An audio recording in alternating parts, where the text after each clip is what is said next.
라디오. 여러분, 한국 하면 어떤 이미지가 가장 먼저 떠오르시나요? 지난해 글로벌 한류 트렌드에 대한 조사가 있었는데요. 한국 하면 떠오르는 이미지 5위가 드라마, 4위는 한류 스타, 3위는 IT 산업, 2위가 한식이었고요. 대망의 1위는 K-팝이었습니다. 사실 순위를 매길 수 없을 만큼 모두 자랑스러운 우리 문화인데요. 앞으로는 그 사이에서 당당하게 우리의 깻잎이 한 자리를 차지할 것 같습니다. 깻잎은 세계에서 유일하게 우리나라만 즐기는 채소로 맛과 향이 대단하죠. 삼겹살 먹을 때 항상 옆자리를 차지하고 깻잎찜, 깻잎 장아찌, 깻잎전, 깻잎 김치까지 우리 밥상에 빠질 수 없는 식재료입니다. 식탁 위의 명약이라 불릴 정도로 영양도 풍부한데요. 이제는 수출 효자 상품으로 세계인의 입맛을 사로잡을 날이 얼마 남지 않은 것 같습니다. 드라마 속 이색적인 깻잎쌈이 세계인의 이목을 모았고요. IT 기술을 활용한 깻잎 농사로 생산량까지 늘어났다고 합니다. 잠시 후 IT 브리핑에서 자세한 소식 알아봅니다. 4월 13일 수요일 오늘 아침 일라디오 출발합니다. 저는 아나운서 김재홍입니다.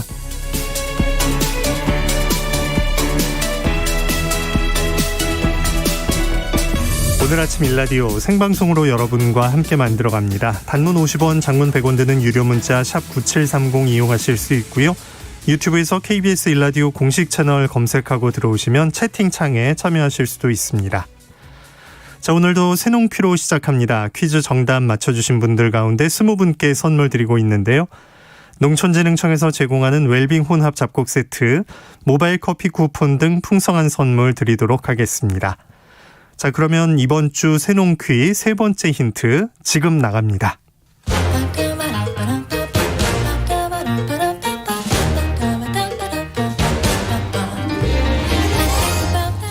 우리 땅, 우리 바다에서 자란 맛있고 건강한 우리 농수산물을 알아맞히는 세상의 모든 농수산물 퀴즈 새농퀴. 안녕하세요. 퀴즈 내는 성우 송기원입니다. 오늘은 새농퀴의 정답인 이 꽃이 제목인 정두리님의 시로 시작해볼까요? 가지마다 숨겨진 작은 향기 주머니, 이름 석자 뒤에도 묻어나는 냄새, 향기로만 나무가 되라는 나무, 솔솔 작은 주머니가 오를 풀어서 봄하늘을 향긋하니 덮어버렸다. 이 꽃의 특징을 그대로 표현한 시인데요. 상큼하고 달콤한 이 꽃의 향기가 그대로 전해지는 것 같네요. 가수 아이유도 이 꽃을 제목으로 한 노래를 불렀죠.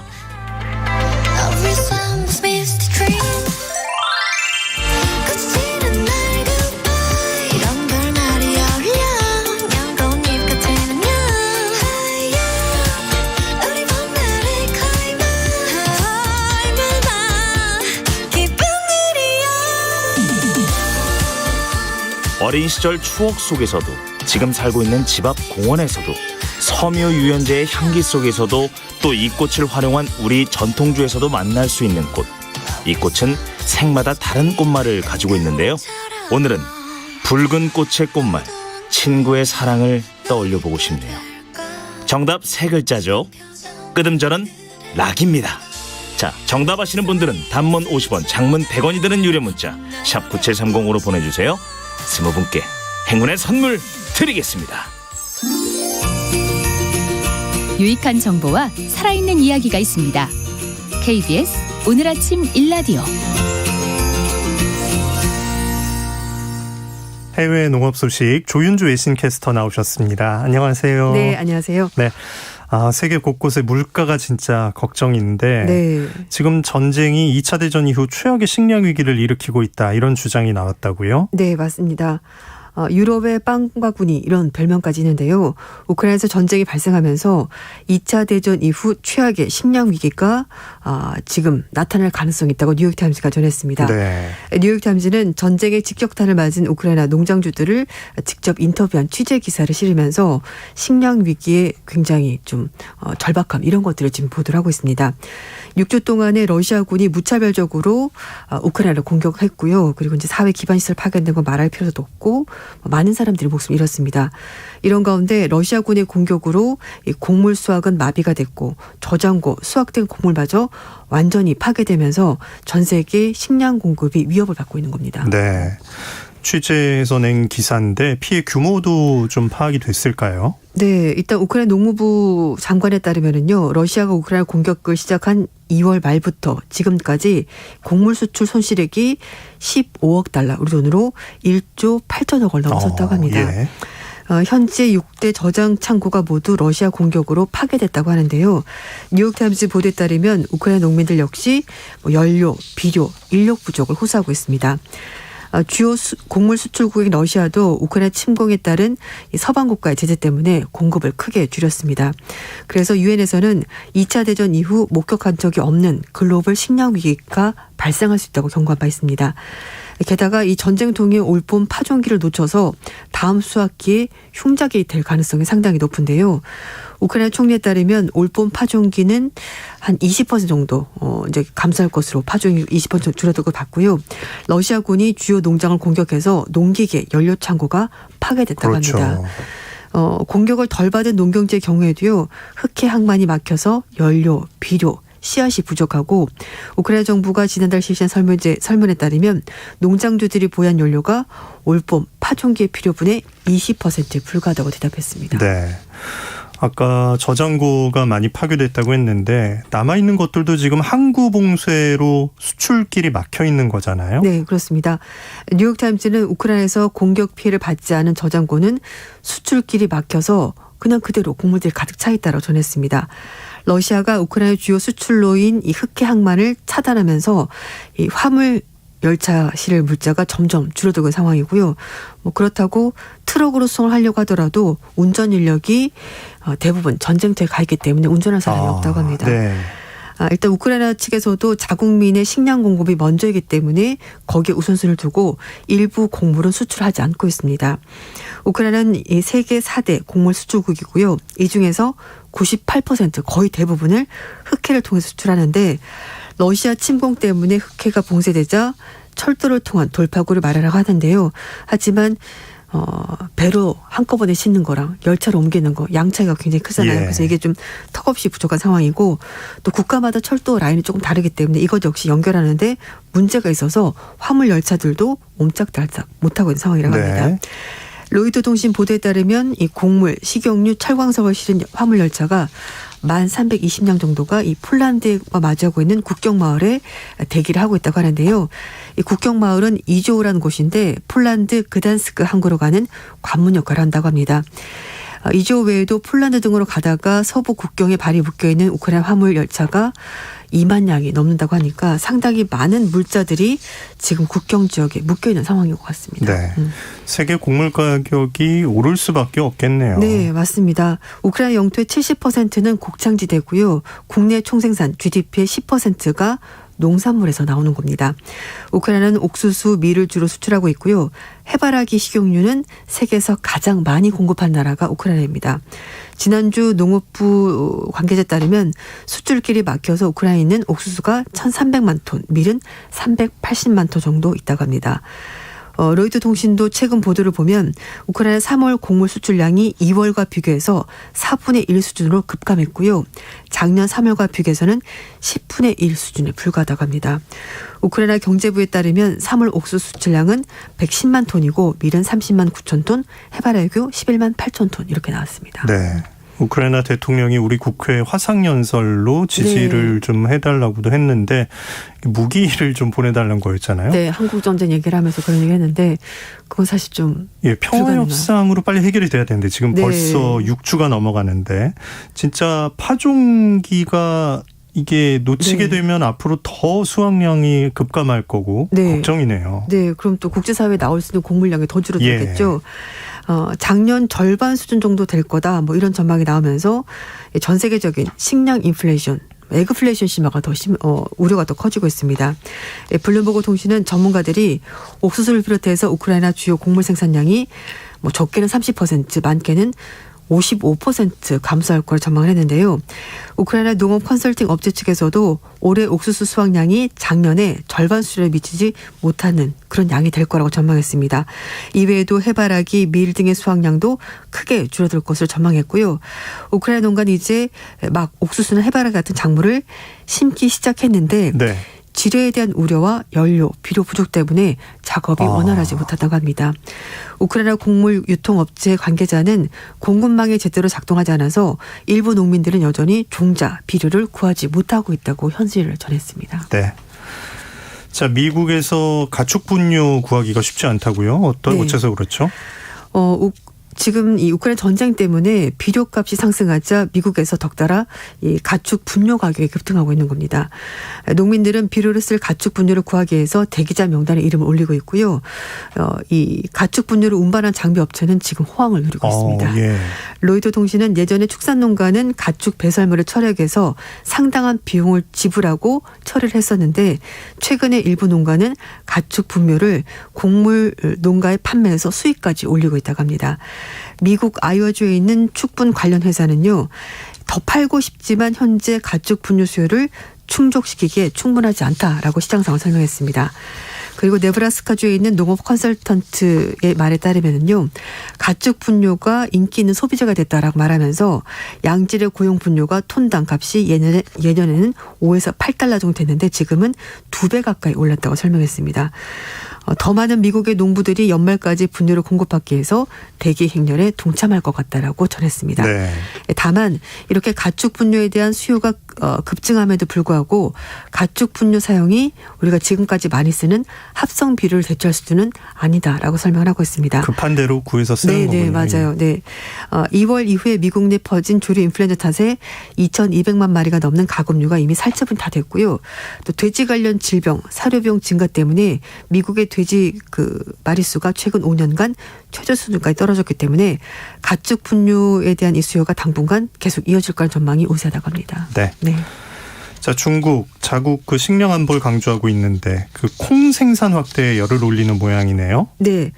시진핑 중국 국가주석도 국가 차원에서 이걸 굉장히 적극적으로 장려를 하고 있는데요. 네. 중국의 농업농촌부가 올해 콩 재배 면적이 911만 3천 헥타를 늘려서 1980만 톤을 더 생산하겠다라고 밝혔습니다. 작년보다 재배 면적은 8.5%, 생산량은 20% 정도 더 증가한 건데요. 계획을 달성하게 되면 중국의 콩 자급률이 17.5%까지 높아진다고 합니다. 한번 한다고 하면 속도는 빠르네요. 네, 맞습니다. 이 콩 재배 농민들이 옥수수로 작물을 전환하면서 작년에 중국의 콩 재배 면적과 생산량이 840만 헥타르, 1640만 톤에 그쳤는데요.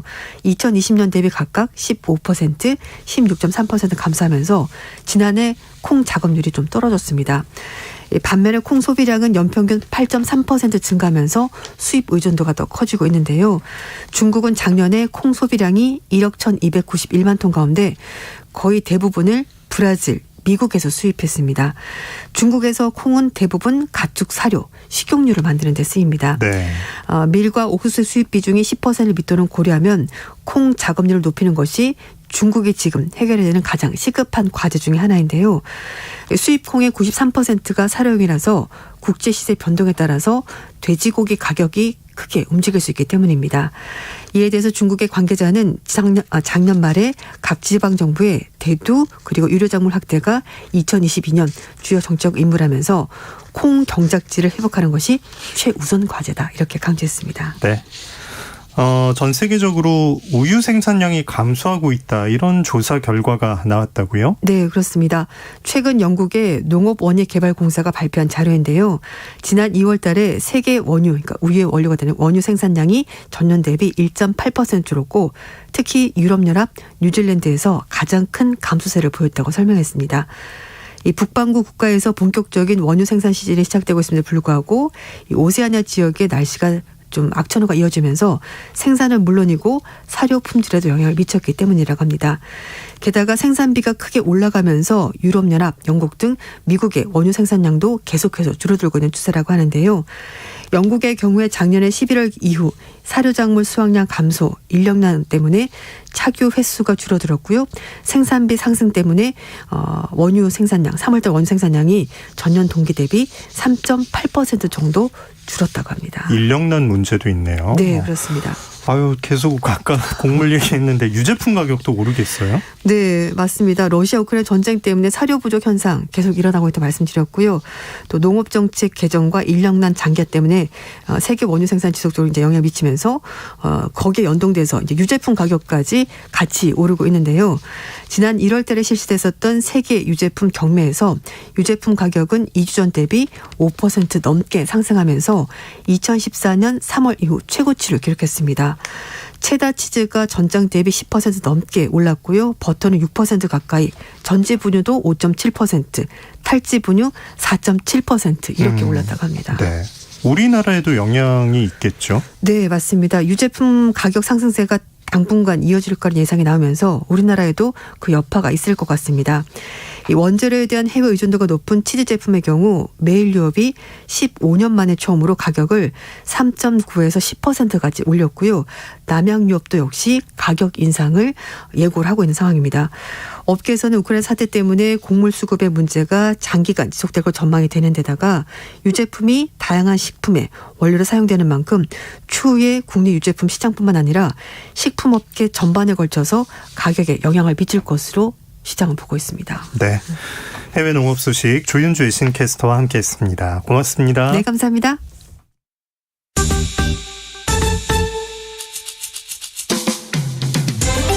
활기찬 하루를 여는 오늘 아침 일라디오 건강한 아침 습관.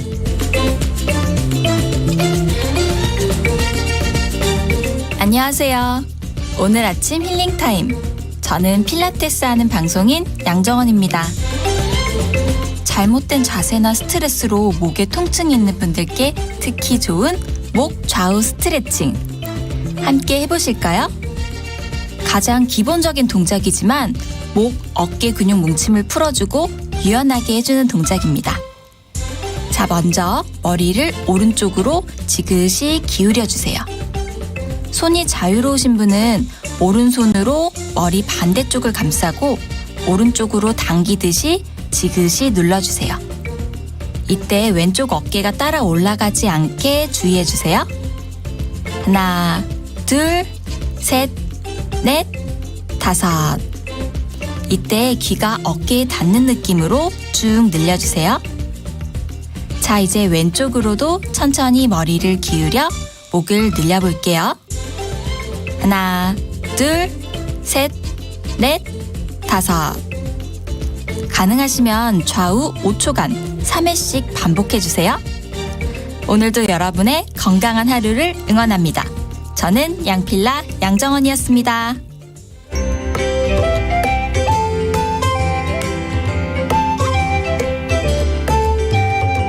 상쾌한 하루의 시작. KBS 오늘 아침 일라디오. 최신 글로벌 트렌드를 전합니다. IT 브리핑 김덕진 미래사회 IT 연구소 소장 나오셨습니다. 안녕하세요. 네, 안녕하세요. 반갑습니다. 김덕진입니다. 네, 저 오늘 깻잎 얘기 좀 특이하다고 느끼실 수 있는데 해보겠습니다. 네, 오늘 깻잎 얘기인데요. 최근 우리나라뿐만 아니라 이제 전 세계에서도 조금씩 사랑받고 있는 깻잎 이야기입니다. 근데 이 깻잎을 많이 만들기 위해서 글로벌 클라우드 기업하고요. 그다음에 국내 스타트업, 이제 데이터 기반의 스타트업, 그리고 농업가, 그다음에 지자체, 이 네 곳이 함께 만드는 솔루션이 있고요. 그러한 스마트 솔루션을 통해서 소규모 농부들이 한국과 전 세계에서 인기를 끌기 시작한 요리재료 중 하나인 들깻잎의 생산량을 늘릴 수 있도록 지원하고 있다. 뭐 이 내용 좀 말씀드리려고 합니다. 야, 우리 먹기도 바쁜데 세계인들이 찾기 시작했네요. 네. 수출 찾는 사람들이 많은 모양이죠. 이게 해외에서요, 깻잎이 페릴라 리프 혹은 영문명 아니면 아예 코리안 페릴라 이렇게 불리기도 한다고 해요. 네. 그러니까 한국인이 먹는 허브로 인식되고 있다는 건데요. 깻잎이 우리나라에서만 원래 즐겨 먹는 채소이잖아요. 그래서 예로부터 이제 깻잎을 우리나라에서 다양한 요리로 먹어온 것이 한국인이 좀 유의를 하고요. 뭐 우리야 뭐 깻잎 뭐 정말 많이 먹죠. 뭐 네. 깻잎 뭐 심지어 이제 SNS에서 최근에 20대들 사이에서는 깻잎 논란도 있는 거 그렇죠. 아세요? 그 젓가락으로 두 장 겹쳐 있을 때 두 장 겹쳐 있을 도와주는 게 맞는 거냐? 네, 도와주면 도와주지 말아야 만약에 내 남자친구 혹은 여자친구가 모르는 타인의 이성에게 네. 깻잎을 발라주면 그걸 싸워야 되냐 말아야 되냐 그 정도로 깻잎이라고 하는 뭐 이런 것들이 우리 주변에 좀 가까이 있고요. 뭐 맞아요. 볶음 요리, 순대 또 뭐 고기에 싸먹고 이런 것들이 많은데 외국에서는 좀 요리에 활용하는 게 드물었다고 해요. 근데 최근에 이런 깻잎이 새로운 수출 주력 품목으로 주목받고 있는 것인데요.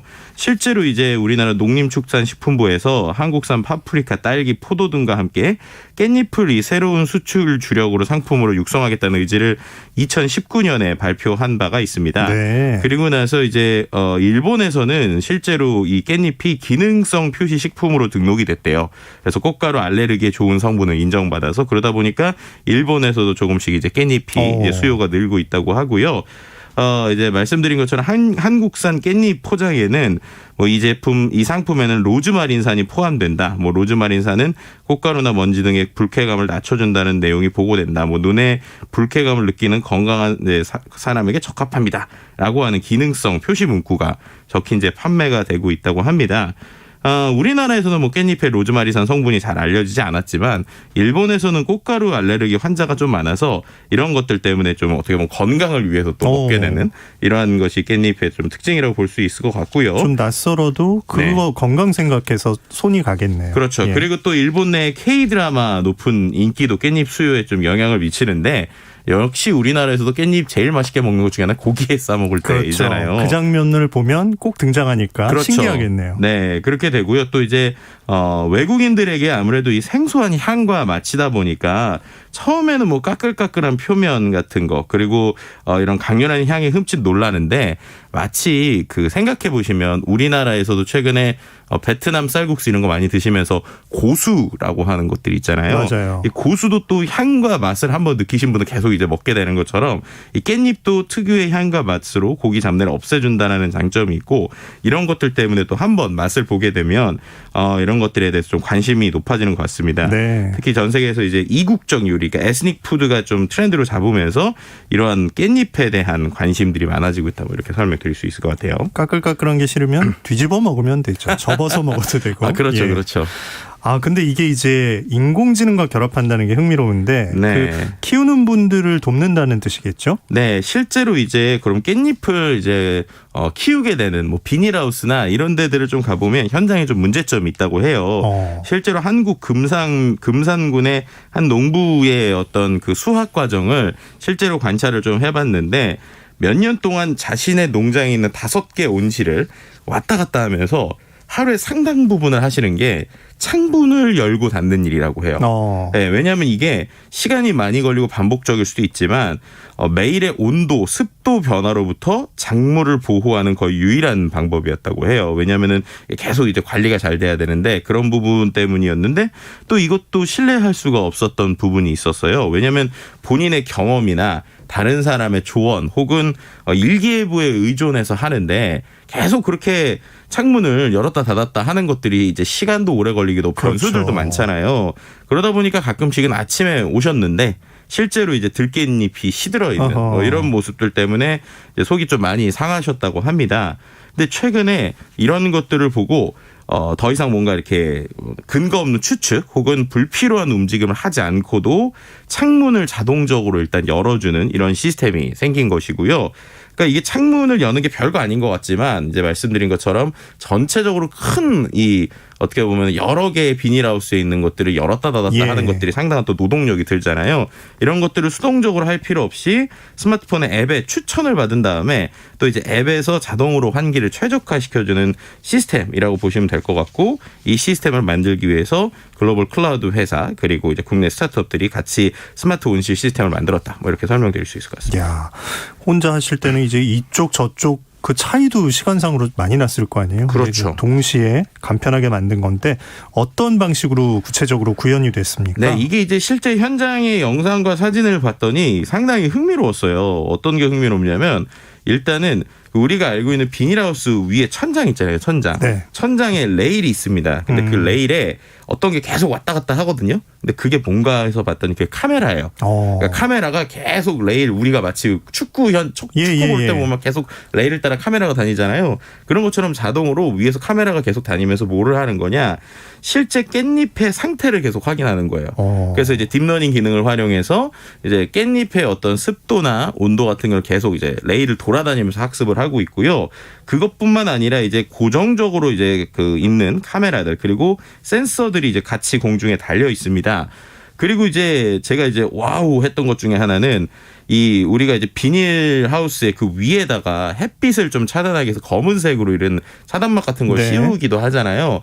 근데 여기도 자동으로 그 차단막을 완전히 접었다가 완전히 폈다가 우리가 마치 폴딩도어처럼 그런 것을 자동으로 해주는 시스템이 있고 그 다음에 이제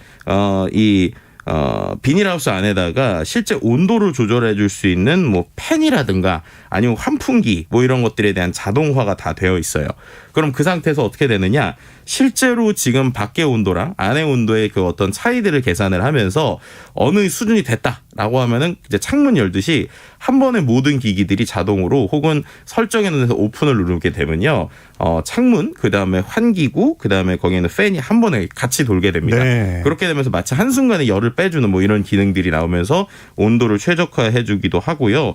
그 외에 아까 말씀드린 것처럼 햇빛이 심할 경우에는 자동으로 차단한다든지 혹은 이제 그 위에 스프링쿨러로 물을 뿌려주는 이러한 전반적인 하드웨어와 시스템이 같이 결합돼 있다. 뭐 이렇게 설명드릴 수 있을 것 같고요. 우리 깻잎이 잘 자라게 모든 게 이제 갖춰져 있는 거네. 네, 도와주는 그렇죠. 거고. 네, 그래서 이런 시스템을 만들기 위해서 국내의 농업기술 스타트업이 기본적으로 데이터를 모으고 그 데이터를 클라우드라고 하는 우리가 알고 있는 어떤 그 가상의 공간에다가 저장을 하는데 이 클라우드가 단순히 저장만 하는 게 아니라 말씀드렸던 그런 최적화를 위한 인공지능을 도움을 주고요.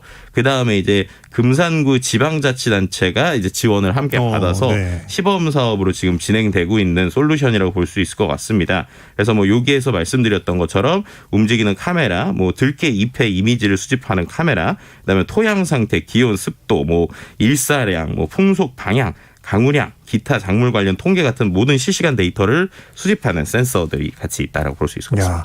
참여하신 분의 소감도 좀 들어보고 싶은데요. 네, 맞습니다. 이제 실제로 이런 것들을 참여하신 분을 보면 아무래도 처음에는 이제 본인이 계속 해오셨던 어떤 스타일이 있을 거잖아요.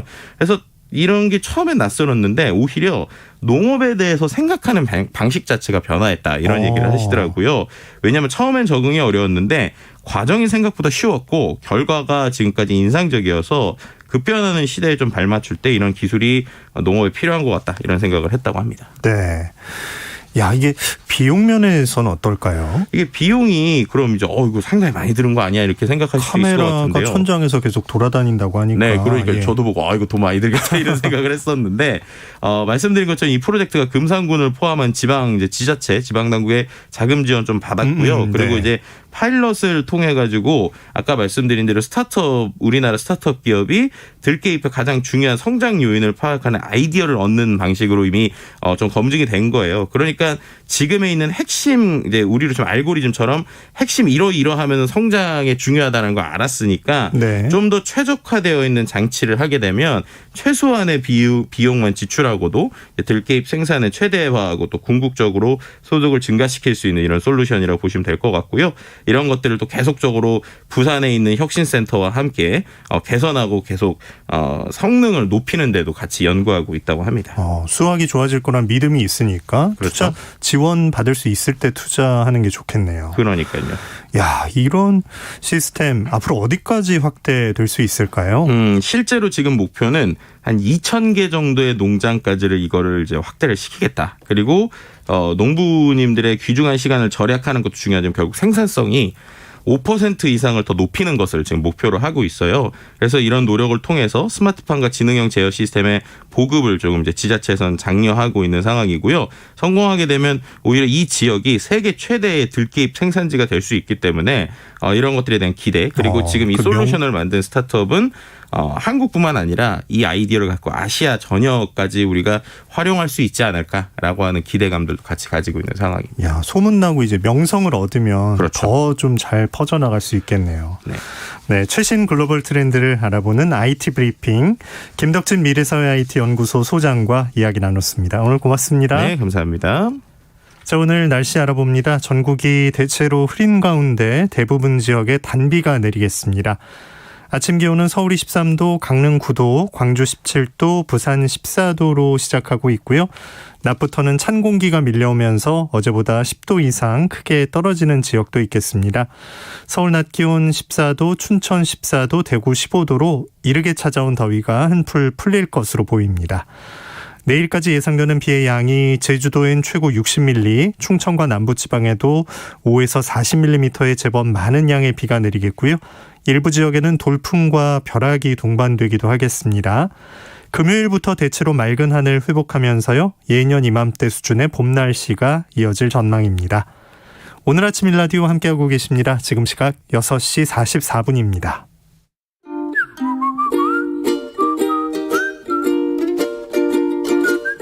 오늘 아침 일라디오 김재용 아나운서의 진행으로 듣고 계십니다.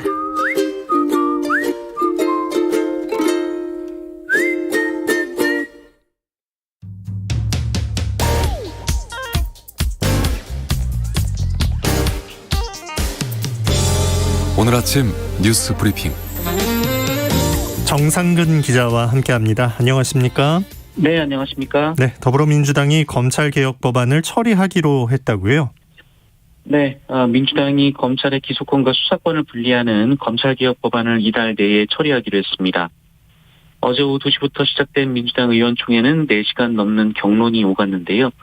결국 표결 없이 의원들의 만장일치로 추인이 됐습니다.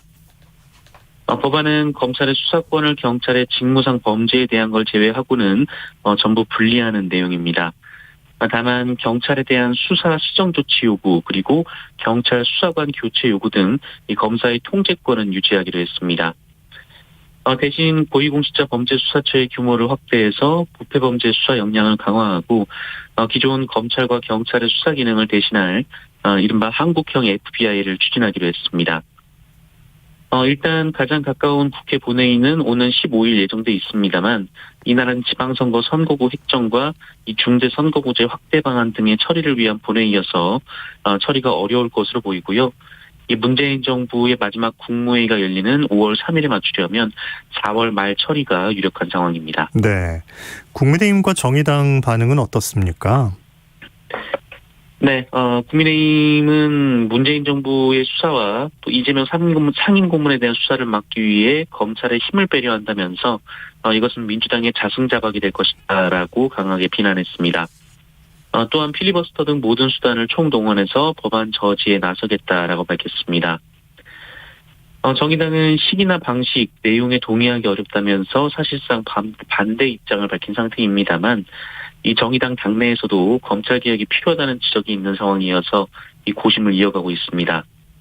만약 정의당이 반대를 계속할 경우 민주당은 필리버스터를 막을 수 있는 180석을 확보하지 못하게 되기 때문에 정의당이 캐스팅 보트가 될 것으로 보입니다. 네, 검찰에서도 반응이 나왔나요? 네, 민주당의 의원총회 결과가 나오자 대검찰청은 현명한 결정을 기대했는데 대단히 유감스럽다라는 짤막한 입장을 내놨습니다. 검찰 내부는 격앙된 분위기라고 하는데요. 한편으로는 좀 더 지켜보면서 차분하게 대응하자라는 의견도 적지 않았던 것으로 전해지고 있어서 검찰이 고비 때마다 이어왔던 집단 사표 카드를 이번에도 꺼낼지 주목이 되고 있습니다. 김호수 검찰총장은 어제 이 박범계 법무부 장관 면담을 긴급 요청하면서 법안 저지에 나섰고요. 서울 동부지검은 갑자기 이 정치적 고려 없이 법과 원칙에 따라 산업부 블랙리스트 사건을 수사하는 것이다라는 보도자료를 내기도 했습니다. 네. 자, 안철수 인수위원장이 윤 당선인 측에 아쉬움을 드러냈다고요? 네, 그 안철수 인수위원장은 어제 기자들과 만난 자리에서 이 내각 인선과 관련해 이 전문성이 있는 분야에 대해 조언을 드리고 싶었었지만 그런 과정은 없었다라는 말을 했습니다. 안철수 위원장은 새 정부의 청사진을 실행에 옮길 만한 능력 있는 분들을 추천도 해드렸다라면서도 그렇지만 인사는 당선인의 몫이다라고 말해 자신의 추천이 받아들여지지 않았음을 밝혔습니다. 윤석열 당선인의 장관 인사에 애둘러 불만을 표시한 것으로 보이는데요. 앞서 그제 이태규 국민의당 의원도 돌연 인수위원직을 사퇴한 바 있습니다. 다만 안철수 위원장은 이번에 인선되신 분들이 새 정부의 청사진을 잘 실행에 옮기기를 기대하고 있다라면서 누구 사람이냐가 중요한 게 아니다라는 말을 하기도 했습니다. 네. 이준석 국민의힘 대표는 그 국민의당과의 합당이 보류된 건 국민의당 때문이다, 약간 이런 얘기를 했고요.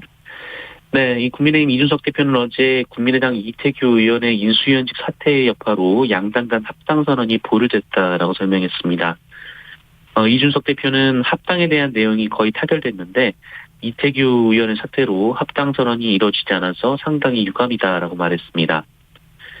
또한 공동정부 차질에 대해서는 공동정부를 구성하려면 그에 걸맞는 역량을 안철수 위원장 측에서 보여줘야 한다라고 말했고요. 이태규 의원이 안철수 위원장의 최측근이라면서 안철수 위원장이 국민께 이 과정을 소상히 설명해야 한다라고 주장했습니다.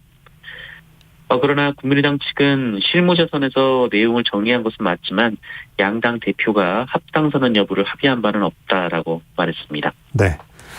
자, 윤석열 당선인은 어제 박근혜 전 대통령을 만났죠?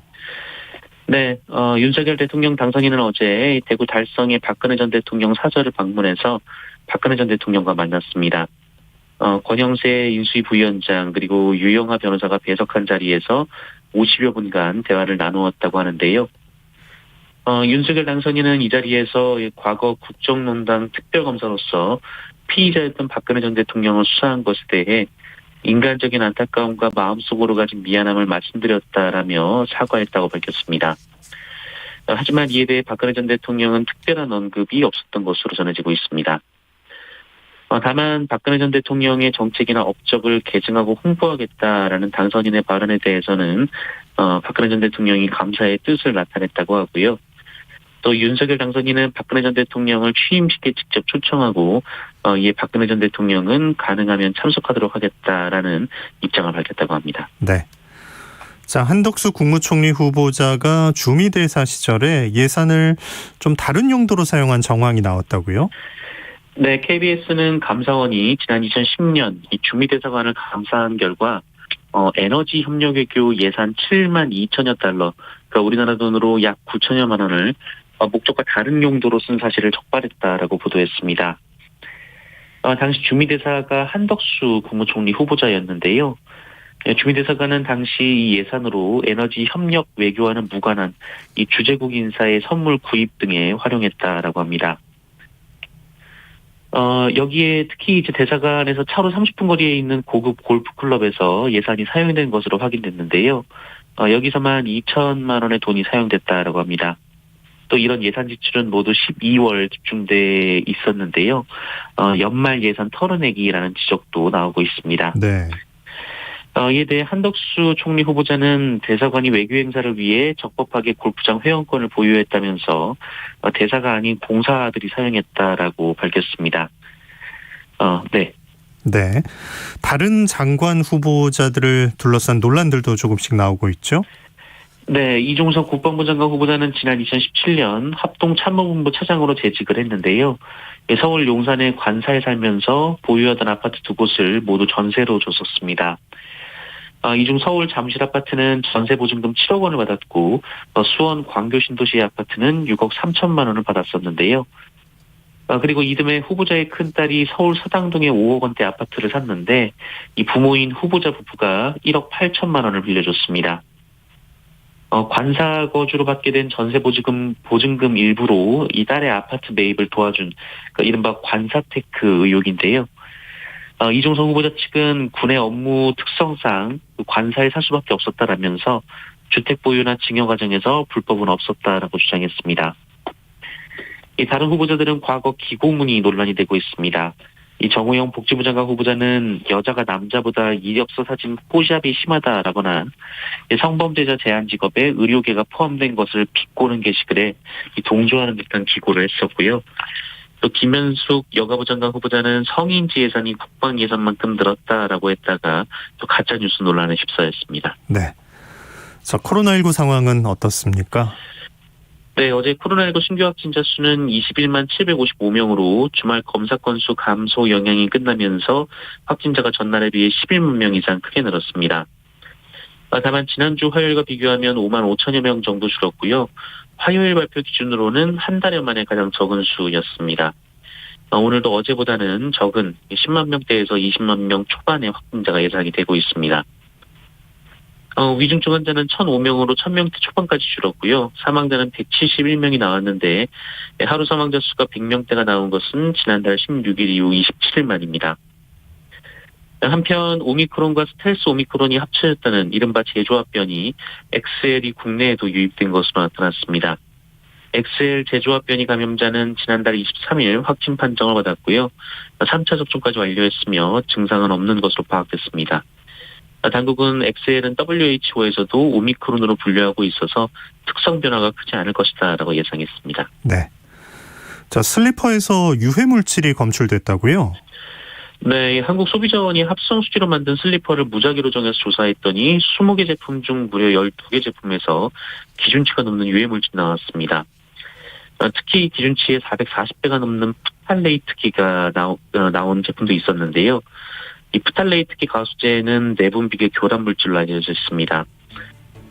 아무래도 피부에 닿는 물건이라 소비자들의 충격이 큰데요. 뿐만 아니라 마우스패드나 이 배드민턴 라켓 손잡이에서도 10개 중